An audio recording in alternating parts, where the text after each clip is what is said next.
Bonjour, regardez comme elles sont belles. Alors franchement ça, ça fait deux spots comme ça qu'on trouve d'orties, qui sont magnifiques. Alors je les prends assez loin pour pas que les gens puissent venir pisser dessus. Ouais, juste le haut comme ça. Je préfère quand elles sont en fleurs, mais bon, en graines. Et du coup, comment tu fais pour pas te piquer les doigts? Ben, je retiens la respiration et je les prends par en dessous. En fin de compte, j'augmente ma concentration et j'essaye d'être bien connecté avec les orties. J'évite de trop toucher les feuilles, quoi, en fin de compte. Par exemple là, si je fais ça, ça va pas me piquer. Si je mets mon doigt ou ma main dessus, ça peut éventuellement me piquer. Celles-là, elles sont quand même assez mûres, hein, quand même. Hein. Sur les plus petites, c'est plus difficile, mais elles sont vraiment super. Alors, encore une fois, ça c'est pour faire du jus. Moi, je les prends à 90% en jus. Je mets une pomme, je mets du curcuma et du gingembre, bien sûr. Et puis du concombre, je mets un concombre pour avoir beaucoup de jus, voire une salade pour en avoir plus de minéraux. Mais je fais pas un jus 100%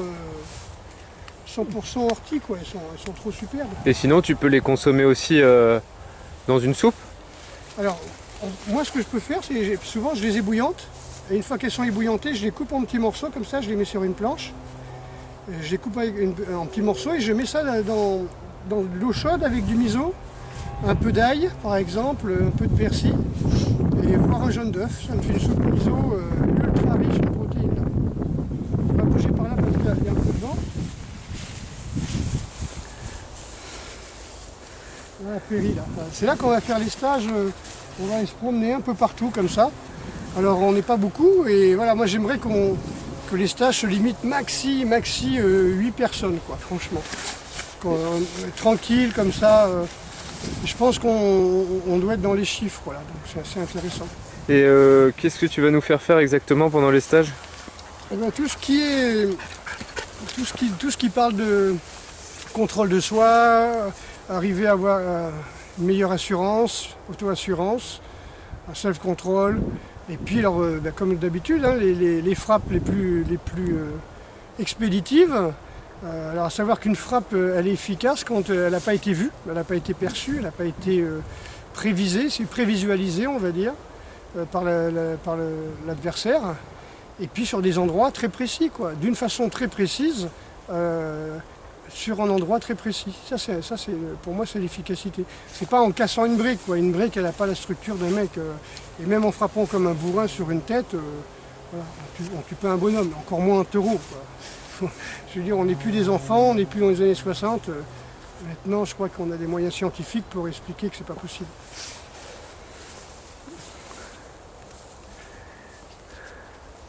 D'autres questions? Et du coup, qu'est-ce que tu penses des arts martiaux en France en général? Alors tout dépend de ce qu'on appelle art martial, hein, c'est arts martiaux, même j'en avais parlé. Hein. C'est-à-dire, si je prends par exemple la fiche que je reçois de la FFST, là, il y a à peu près 60-70 arts martiaux. C'est-à-dire, il doit y avoir des gars qui ont fait un peu de judo, aikido, karaté quand ils étaient mômes, et puis à 50 ans, ils font leur propre style. Mais alors, c'est pas un problème, moi je trouve ça sympa. Ils veulent sortir des fédés qui sont plus ou moins crapuleuses et ils ont envie de faire leur propre style et ils vont dans une autre fédé. Pourquoi pas? Moi j'ai rien contre. Mais il y a quand même un gros problème avec ça, c'est qu'ils donnent des noms japonais. Ils vont appeler leur truc, je sais pas moi, Kikendo, Atimijutsu, des trucs comme ça, alors que les mecs, ils sont berrichons, quoi, tu vois. Puis quand on les regarde, ils ressemblent pas à des Japonais. Regarde ça comme c'est beau. Et on aura toujours des belles orties comme ça. C'est ça le champ d'orties que je voulais te montrer, toi. Tout ça, là. Et il y a des gratons.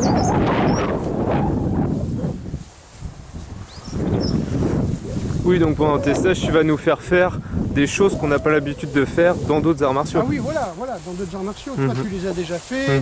Mes élèves ont déjà travaillé les bases, mais s'entraîner, la lutte par exemple, les yeux bandés, c'est une base. Hein. Alors, ce qui est la base dans notre art, souvent dans les autres arts martiaux ou sports de combat, c'est juste un petit truc, quoi. C'est comme si toi tu dis ben, ma spécialité c'est de faire des coups de pied sautés et de sauter de plus en plus haut parce que tu veux faire ta spécialité, tu t'entraînes qu'à ça et les autres arts martiaux ben, ils vont s'en servir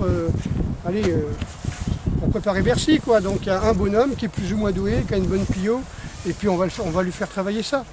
Mais je veux dire, pour moi ce qui est évident c'est les points vitaux, le timing, la distance, le contrôle de soi, la respiration, la relaxation.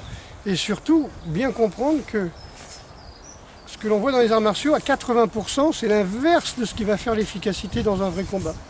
À savoir que dans un vrai combat, où le type il est sidéré, il ne peut plus bouger, où il se chie dessus, il est complètement mou, se sachant mou, il se dit ça y est, je suis foutu, je ne pourrai pas me battre et tout, ce qui va entraîner la sidération totale. C'est-à-dire qu'il est en vagotonie, puis il est près du malaise vagal. Alors généralement, la tête est blanche, il ne sait plus où il est, les jambes flageolent. Alors que c'est là où il peut être le plus efficace parce que c'est là où il est le plus détendu. Celui qui est tendu, celui qui fait la boule, qui est raide comme un manche à balai, comme un type énervé qui est tout rouge comme ça. Celui-là, bon, c'est un bloc. Et comme tous les blocs, il peut être facilement renversé, étranglé, maîtrisé. Mais on ne peut pas maîtriser un mec qui est tout mou et qui fout des patates comme ça. Il suffit de demander à ceux qui bossent dans les prisons, quand il faut qu'ils maîtrisent un mec qui est vraiment en panique parce qu'il ne peut pas rester entre quatre murs, ce qui est normal. Donc c'est pour ça qu'ils sont shootés. C'est pour ça que dans les maisons, dans des grandes peines, ils sont pratiquement tous complètement défoncés, quoi. Après, quand on les fout dehors, ça en fait des drogués, quoi. Donc qu'est-ce que tu veux? Voilà, donc j'ai surtout travaillé ça. Pour moi, l'art martial, c'est vraiment comme on dit, et comme on a dit tout à l'heure dans les exercices, il n'y a pas je gagne, je perds, il n'y a pas je suis battu. Non, je suis vivant, je ne suis pas vivant, quoi. Le mec qui me sauve dessus, il faut que j'arrive à le maîtriser ou à esquiver les coups, ou en tout cas à me sauver ma vie, mon intégrité physique, hein, si je peux, et sans que ça détruise vraiment quelque chose dans mon psychisme aussi. Parce que si j'ai dû lui foutre un grand coup dans les burnes, le rendre stérile, lui crever un œil, lui arracher une oreille, et rentrer chez moi comme si rien n'était, ça va me travailler toute ma vie, comme tous ceux qui ont fait la guerre et qui ont tué des gens, les yeux dans les yeux. Hein. Je ne parle pas des mecs qui balancent des bombes des avions, ou qui pilotent des drones et qui vont balancer comment on appelle ça, du phosphore sur les enfants. Je parle des mecs qui sont des vrais combattants, les yeux dans les yeux, qui vont se battre au couteau. Ou comme je dis, ceux qui tombent dans les trous de bombes, et puis qui doivent se battre. Tout ça, dans les témoignages, j'en avais déjà parlé, les témoignages de 14, ou de la guerre de Corée, ou du Vietnam, tout ça, des gens qui avaient expliqué tout ça, quoi. Donc là, on est vraiment dans personne qui se retrouve face à face à un autre être humain, sans armes, et qui doit le tuer. Et là, on s'aperçoit qu'on n'est pas des prédateurs. Qu'il nous faut un outil pour tuer, qu'il nous faut un outil... un mec qui prend son casque, il donne des coups de casque, il prend une pierre, il donne des coups de pierre, mais à main nue, à part étranglé, voilà. Et ces gens-là, quand on fait ça, ça les hante toute leur vie. Comme ils disent, 40 ans après, les gens, ils s'endorment avec ça, et ils se réveillent avec ça dans le regard, dans la tête. Parce que c'était pas naturel. Voilà. Donc j'espère qu'on va bien s'amuser. S'il pleut, ben, hop, tu as vu tous les endroits qu'on peut se mettre. Bon, il y a plein de forêts, il y a plein de bois. S'il fait beau, ben, c'est encore bien. Ce sera les vacances, il risque d'y avoir du monde qui se promène. Donc on va se faire distraire, on va se mettre dans des petits coins. Voilà, le but c'est de s'entraîner à développer toujours, hein, c'est de développer en nous des capacités. Hein. Ça ne sert à rien d'apprendre des katas ou des techniques de combat, comme on peut dire, je te fais Uchuke, Gyakutsuki, Maegiri, tout ça. Il faudrait que la personne nous attaque exactement comme on l'a prévu, de manière très rigide, très dogmatique, on va dire, c'est-à-dire comme à Okinawa en 1920, il n'y a plus personne qui attaque comme ça, hein. Il n'y a que dans les films qu'on voit ça. Voilà, donc le but, voilà, c'est aussi de sortir de la peur de l'attaque, avoir confiance en soi, confiance en la vie aussi, c'est intéressant ça. C'est retrouver confiance en soi. Quelqu'un qui n'a pas confiance en lui, comment il fait pour cicatriser quand il est coupé, par exemple? C'est la vie qui est en lui qui fait que son corps va cicatriser. Regarde ces couleurs comme elles sont magnifiques. Rose, mauve, fuchsia. Ça aussi c'est intéressant. Bon, ça va être en contre-jour, mais c'est intéressant. Là, les arbres sont en fleurs, là, c'est aussi très intéressant. Voilà, donc regardez ça, confiance en la vie. Tous les ans, les fleurs fleurissent. Tous les ans, les arbres fleurissent. Tous les ans, pour le moment. Comme on dit, je touche du bois. Il y a la nature qui revient. Ben, en nous, c'est pareil. Nos cellules se régénèrent. Les cellules viciées, elles sont régénérées. Évidemment, si vous bouffez en supermarché, vous avez de grandes chances de bouffer 100% de saloperie.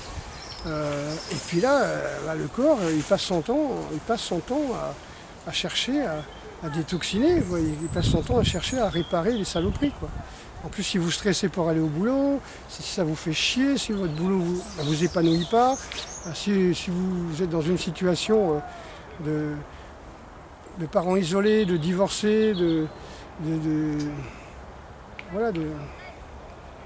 bousculer de la vie, hein, d'accord, donc des choses comme ça. Bon, ça c'est encore pire, c'est un stress qui va rester constamment et ça fera aussi beaucoup d'inflammations, des inflammations chroniques.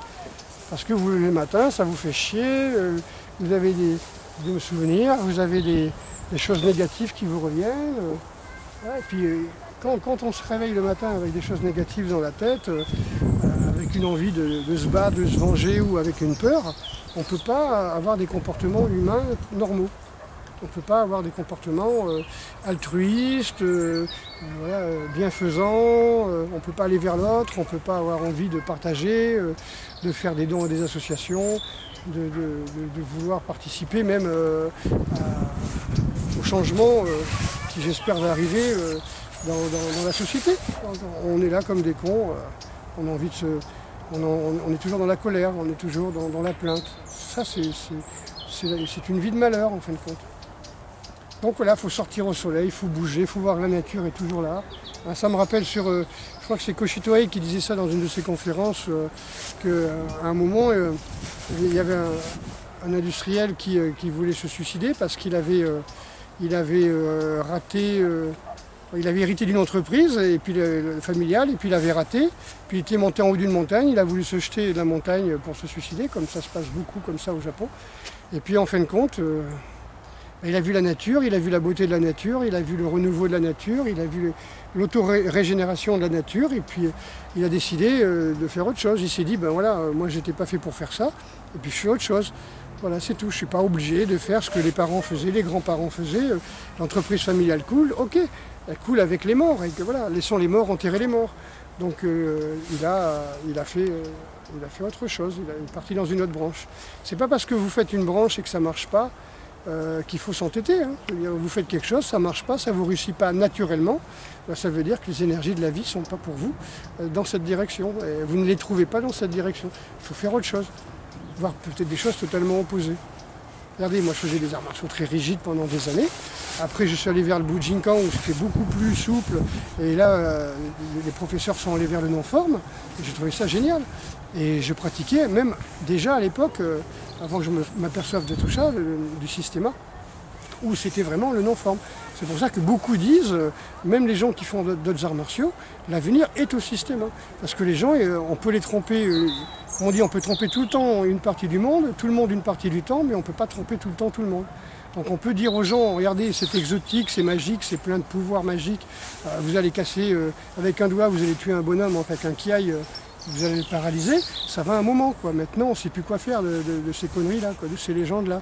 Voilà, donc là, par exemple, le karaté va être officiellement olympique dans peu de temps. Donc, on ne pourra plus dire que c'est un art martial, c'est un sport, point basta. Voilà. Et puis, voilà, donc les gens ont bien compris que si on veut faire de la défense, c'est pas en étant tendu, parce que quand les gens nous agressent, eh ben, on a tendance plutôt à se relâcher, à se détendre, parce que c'est normal, le corps il veut se relâcher et se détendre, parce que justement, c'est là où il est le plus fort. Et quand il est détendu, c'est là où il est le plus fort. Et il ne cherche pas à se rigidifier, et être complètement sclérosé, paralysé. Oui, donc c'est tout l'opposé de ce qu'on nous apprend au final.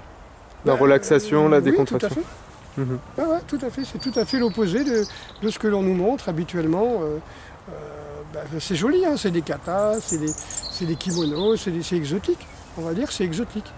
Donc on aime bien ce qui est exotique. Pendant ce temps-là, on crache un peu sur sa culture, on parle plus de canne, on parle plus de bâton, canne-bâton, hein. On parle plus de boxe française, on parle plus de lutte bretonne, on parle plus de lutte régionale. On ne parle que de ce qui est exotique parce que ça nous attire. C'est comme les sushis, quoi. Ouais, moi j'aime bien les sushis. Voilà. Mettons le bœuf en daube, je ne suis pas sûr que j'en mangerai. Voyez, après c'est une façon de, comment on peut dire, une éducation. Si vous êtes attiré par tout ce qui est exotique, mais moi je peux dire la culture française, il y en a, ça existe. Voilà, je ne dis pas qu'il n'y a pas de culture en France. Donc c'est pour ça que les arts martiaux historiques européens commencent à se développer en France.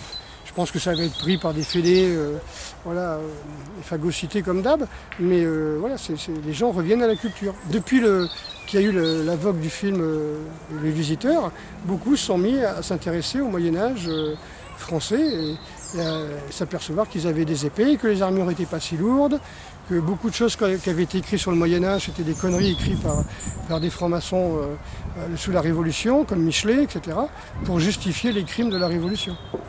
Donc beaucoup de choses ont été faites comme ça. C'est faux, c'est faux. Les types qui doivent monter en armure, il faut être 5 ou 6 pour tout un appareillage avec des contrepoids et tout ça. C'est l'illustration d'un livre anglais du 19e siècle. Mais c'est complètement faux, l'auteur a inventé ça, quoi. Il faut arrêter de prendre ce qu'il y a dans les romans comme étant la vérité, quoi. Sinon il faut dire... chanson de Roland, quoi. Le gars il a fendu une montagne en deux avec une épée, quoi. Voulant briser son épée, non, faut arrêter un peu, quoi. Voilà, donc c'est beaucoup de mensonges, beaucoup de trucs qui nous poussent à aller chercher ailleurs ce que l'on a chez nous. Voilà, la lutte parisienne, personne n'en parle. La lutte bretonne, le bourrène, il y en a de moins en moins. La lutte corse, il y en a, et Vinci, donc il y en a de moins en moins, personne n'en parle. Parce qu'il y en a encore. Je ne sais pas, les compétitions de lutte celte, il y en a de moins en moins. Chaque pays avait ses luttes, chaque région avait ses luttes. Voilà, mais c'est du régionalisme, c'est du nationalisme, ça fait peur. Voilà, donc c'est mieux d'aller chercher dans les autres, comment on appelle ça, les autres continents. Je vous dis à bientôt.